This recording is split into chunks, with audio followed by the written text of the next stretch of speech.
Oui, j'avais vu une phrase de Michel Desjoyaux, justement, qui parlait de cela, et il disait je suis parti pour une compétition, et je me suis retrouvé dans la position d'un aventurier, en pleine mer. C'est exactement ce qui m'est arrivé.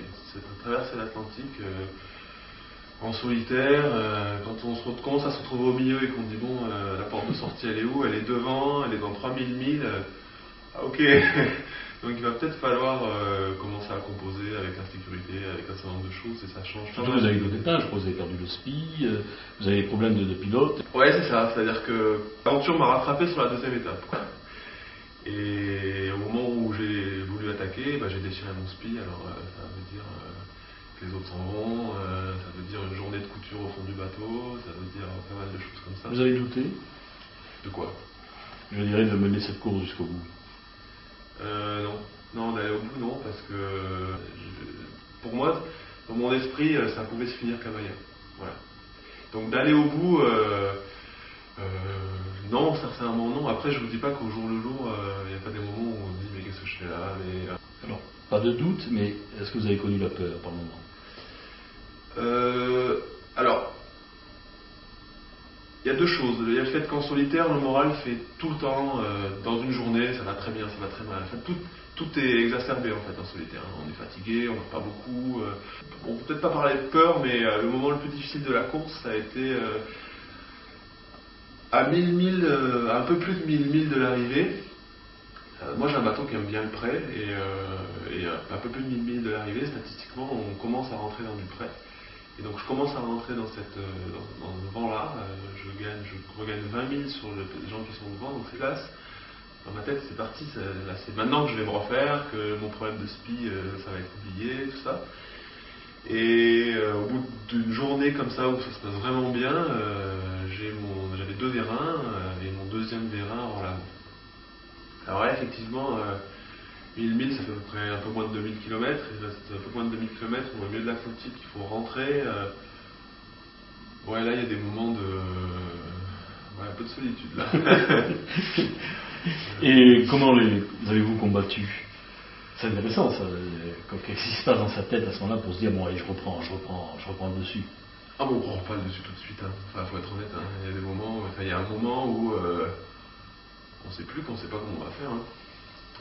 Il y a un moment, je savais pas comment j'allais faire, hein. Alors, donc, je me suis acharné 1 fois, 2 fois, 3 fois, 4 fois, 5 fois, ça marchait pas. J'ai tout envoyé bouler. Je me suis couché, j'ai dormi parce que j'étais épuisé. Le lendemain matin, je sais pas si c'est mûri dans la nuit, mais le lendemain matin, j'étais persuadé que j'allais y arriver. Je me suis fait un bon repas. Bon, un bon repas en bateau, c'était lyophilisé, hein, donc il faut quand même. Mais qu'est-ce qu'on mange? Justement, on mange des repas déshydratés, dans lesquels on met de l'eau, parce qu'on a une problématique de poids, il faut que tout soit le plus léger possible, quoi. Donc le lendemain matin, je me suis fait un bon repas, je me suis attaqué et j'ai réussi. Alors super, je mets le pilote en place et en fait j'avais réussi, sauf qu'il manquait des billes dans le roulement, et un roulement avec des billes en moins, ça marche pas super bien, donc ça s'est assez vite bloqué. Donc finalement ça a été les dernières milles sans pilote, quoi. Il marchait en fait juste 2-3 minutes, le temps de, si vraiment il y avait quelque chose qui partait vraiment dans tous les sens, le temps de mettre en marche, de faire la manœuvre qu'il fallait faire et de revenir. Parce qu'après il fallait tout redémonter pour qu'il remarche. Vous avez fait un bon classement, comme je crois que vous êtes arrivé 19e sur 89 concurrents au départ, 83 à l'arrivée, je crois. Et bon, sincèrement, c'était pas ce que j'espérais. Après, ce qui est vrai, c'est que dans une course comme celle-là, pour être devant, il faut que tout se passe bien, et que quand on commence à avoir des avaries, c'est sûr que c'est perdu, quoi. Ça, c'est sûr. Alors, l'autre question qu'on se pose, bien entendu, c'est le budget. Donc, je crois que vous avez eu un gros sponsor, le Roi du Matelas. Vous avez eu également la ville de Roquebrune sur Argent, ce qui vous a aidé. Mais comment arrive-t-on à boucler un budget? Est-ce que c'est un budget très important pour participer à une course comme ça? Non, la Mini, c'est les budgets les moins importants. Ça tourne autour de combien à peu près? Ça va entre 15 et 30 000 euros pour une saison, selon les saisons, selon ce qu'on fait. C'est vraiment pas des gros budgets dans le monde de la voile, en tout cas. C'est déjà beaucoup d'argent, hein, j'en suis conscient, mais... On dit aussi que cette transat, c'est l'ouverture pour de plus grandes courses au large. Vous avez des projets là-dessus? Oh bah oui, forcément. Comme toujours, l'appétit vient en mangeant. Hein. Voilà, donc moi mon projet c'est de passer sur le circuit Figaro en fait. Tout simplement parce que c'est là qu'il y a le plus haut niveau de compétition en solitaire. Les Anglais appellent ça le championnat du monde officieux de course en solitaire, la classe Figaro. Donc je crois que c'est dit. Et alors après, c'est sûr que... Mais là, il faudra un autre bateau. Oui, là il faut un autre bateau. En fait, moi je m'entraîne dans un centre d'entraînement qui est à la Grande Motte. Et maintenant, il faut arriver à trouver le bon bateau et puis surtout les partenaires qui auront envie de m'accompagner dans cette aventure. Ouais. Qui a lieu quand exactement? Alors, la Solitaire du Figaro, ça a lieu tous les étés. Et cette année, ça part le 12 juillet, je crois. Ça dure un mois, c'est 4 étapes entre la France, l'Angleterre, l'Espagne. Et une course autour du monde en solitaire, ça ne vous tente pas un jour? Alors moi j'ai vraiment envie de faire les choses pas à pas. J'ai vraiment envie de progresser et entre guillemets d'être bon. Je sais que pour être bon il faut passer par la classe Figaro, donc on va faire du Figaro, faire ses preuves en Figaro et puis on verra la suite après.